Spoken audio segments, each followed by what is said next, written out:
It's me, James, and welcome back to another episode of Simply Survival. This is the series where I like to show you tips, tricks, and tutorials, and of course, we like to do this in complete survival. So, if you tuned in to yesterday's 1-year anniversary stream, you will know that I completely lost all of my stuff. Fortunately, at the end, I drowned, pinched my trident, and we was able to actually get that back.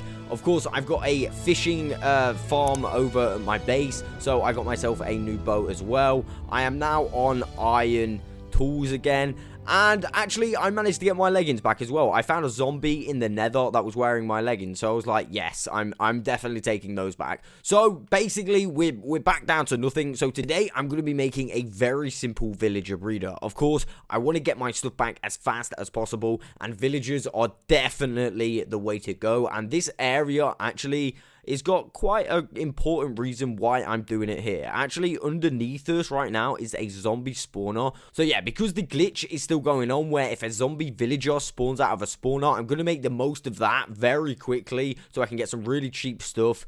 And yeah, hopefully I'll be kitted out in no time. But of course, to do that, I'm going to need villagers. So, no doubt, you want to know exactly what you're going to need. The items that you're going to need are as followed. You're going to need 2 villagers. These guys absolutely took me ages to get this morning. Now, they're here. They're ready. Let's go. We're going to need also 2 beds for those villagers. I go ahead and change the color of these. Very important because you're never going to remove these beds. The rest of the beds are basically so they spawn more villagers. And then when you move them away or whatever, you just break them and replace them again. And basically, it's an infinite villager breeder. So yeah, you're also going to want 2 composters. Again, I think it's a lot easier doing farmers because you could feed them potatoes or whatever.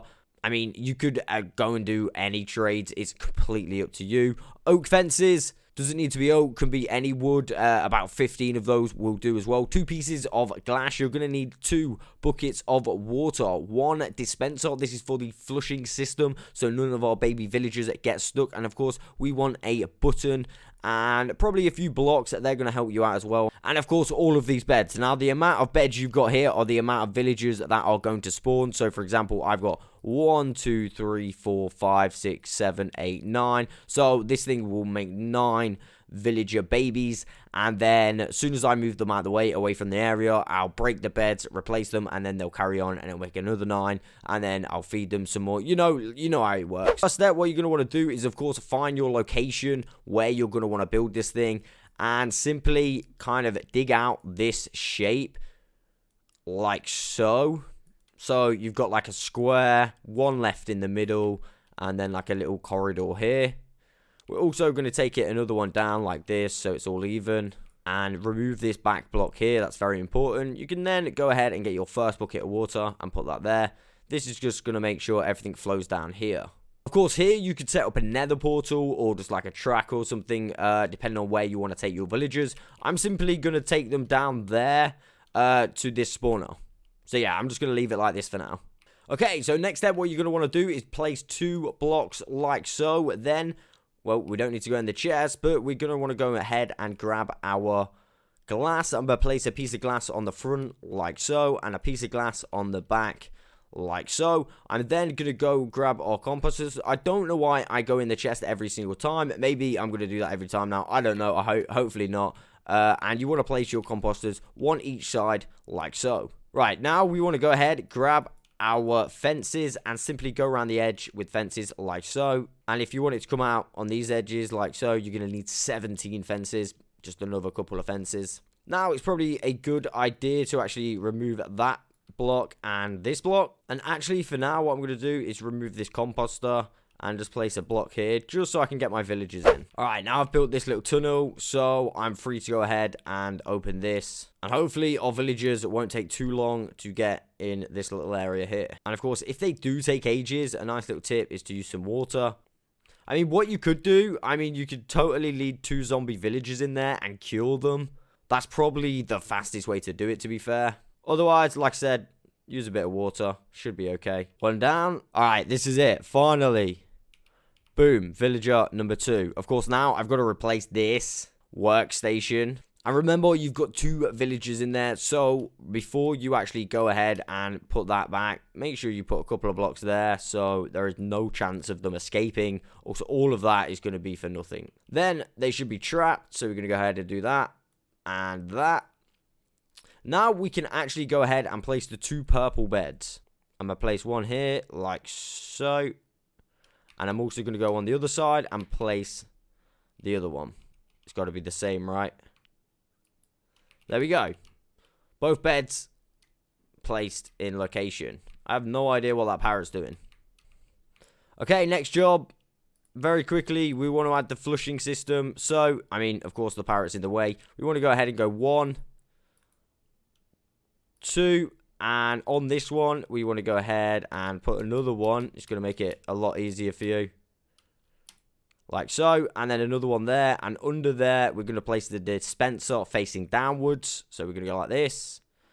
Might be easier if you go on the inside, like so. Go downwards. And of course, I didn't place it correctly. So you might have to place a block here so you can get a little bit more directly underneath it. And then go ahead and place the dispenser facing down. After this, you can go ahead and remove this block, and this block, and this block. Also that one. Of course, if you removed any of the fences, go ahead and replace those. One thing I did actually forget. 1, 2, 3, 4. Grab yourself 4 half slabs. They're going to do you the world of good. Doesn't really matter what half slabs. And just go ahead and place them on here. Simply for the fact, if anything did happen and like a zombie managed to get up there, you ain't going to get no little baby zombies in there. And if they fall down there, they're not going to, they're just going to get flushed down to there. And these 2 should be protected at all times. The last 2 things we need to do before we can start like feeding these 2. Basically, we want to put a button on there.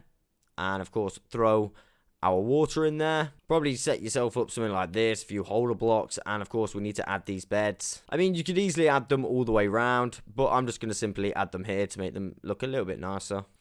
Final 3 beds.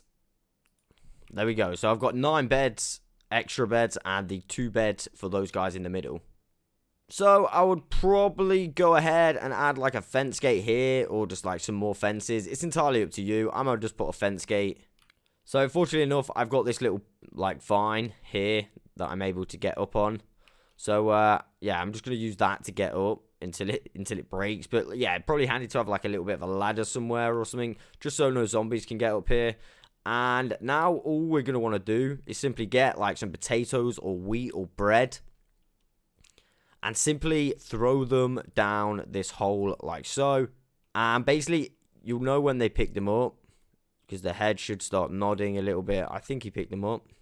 It doesn't really matter if you throw them potatoes, bread, carrots, something like that. I just threw them some bread as well. I'm going to see if I've got anything else to give them. I've got some wheat here. I've got like 1 potato, but I'm going to keep that so I can grow some more. I made 10 pieces of bread, so alright, they're already breeding, so we don't actually need any more. So you don't actually need that much. Let's see how many they made. So as you can see, they're obviously jungle villagers, and we need to flush this because he's just on there. So you want to double tap that button. Of course, make sure you double tap it, or else your villagers are going to drown. And of course, you don't want that, so yeah, don't forget to do that. But yeah, we got ourselves a nice little villager breeder. So again, this is going to come in real handy for me, like probably next episode. Hopefully by then I'll have, well, not by then, at the end of next episode, I will have like some cool stuff again. And yeah, I'm not like on my iron stuff anymore. Like I said, this is really easy to make, really resource friendly, and these will keep going. You just got to keep feeding them. And basically, you just got to remove the beds. If they stop breeding for whatever reason, you just got to remove the beds, and then they'll carry on breeding again. Just make sure they're topped up with food. And this thing is good to go. So that is all I've got time for today. I will catch you on the next one.